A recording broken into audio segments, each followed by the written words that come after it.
Warahmatullahi wabarakatuh. Perkenalkan, nama saya Nurul Fadli, dan samping saya ada Muhammad Fadil dan Irham, dan samping Irham ada Muhammad Maskap. Di sini kami akan menjelaskan mengenai pemahaman dasar tentang konsep ijarah dalam perbankan syariah. Pertama-tama Aiman akan menjelaskan. Baiklah, yang pertama, apa pengertian dan konsep dasar dari ijarah dalam perbankan syariah. Ijarah adalah akad sewa menyewa dalam hukum Islam, di mana pemilik aset wajib memberikan hak manfaat atas aset tersebut kepada penyewa mustajir untuk jangka waktu tertentu dengan imbalan ujrah sewa yang disepakati. Dalam konteks perbankan syariah, ijarah digunakan sebagai akad pembiayaan di mana bank sebagai pemilik aset menyewakan aset, misalnya kendaraan, kepada nasabah. Ijarah dapat berdiri sendiri atau dikombinasikan dengan akad lain seperti ijarah muntahiyah bit tamlik, yaitu sewa yang diakhiri dengan perpindahan kepemilikan. Baik, Muhammad Irham akan menjelaskan.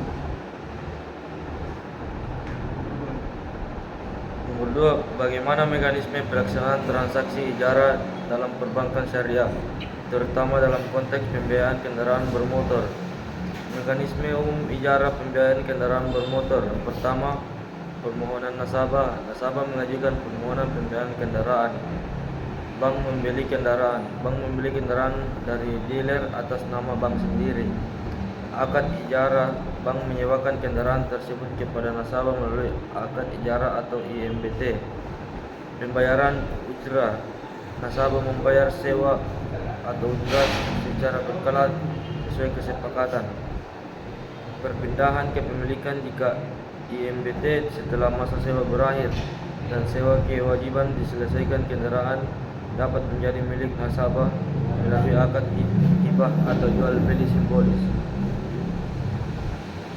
Baik, Muhammad Maskap akan menjelaskan. Baik, di sini saya akan menjelaskan tiga apa keunggulan dan kelemahan pengguna konsep ijarah dalam pembiayaan kendaraan bermotor dibandingkan dengan metode pembiayaan konvensional.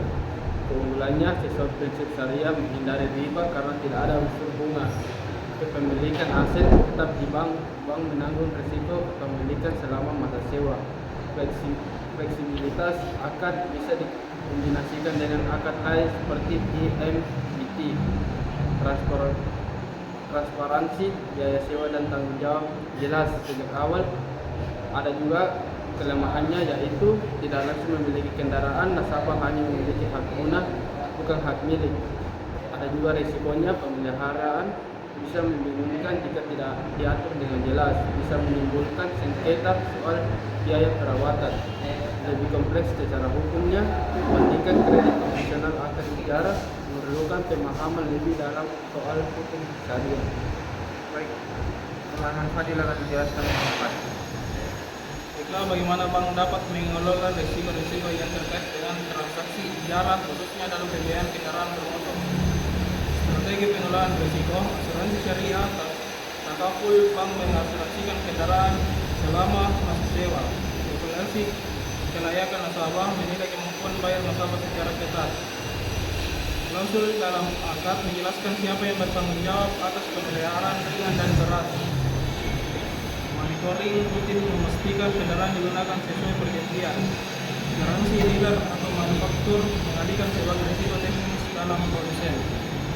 Baik, saya akan menjelaskan nomor 5 itu apa tanggung jawab etis yang harus dipertimbangkan oleh bank dalam pelaksanaan transaksi ijarah, terutama dalam konteks memastikan keseimbangan antara keuntungan dan keadilan bagi semua pihak yang terlibat. Tanggung jawab yang etis bank antara lain yaitu transparansi akad, menjelaskan secara rinci hak dan kewajiban masing-masing pihak. Keadilan dalam penetapan ujrah, tidak memberatkan nasabah, disesuaikan dengan kemampuan. Tidak menyalahgunakan posisi dominan, bank tidak boleh memaksakan klausul yang merugikan nasabah. Penyelesaian sengketa secara adil, menyediakan mekanisme penyelesaian sengketa sesuai prinsip syariat. Memastikan manfaat nyata, aset yang disewakan benar-benar memberikan manfaat bagi nasabah. Itulah penjelasan dari kami, kurang dan lebihnya mohon dimaafkan. Wassalamualaikum warahmatullahi wabarakatuh.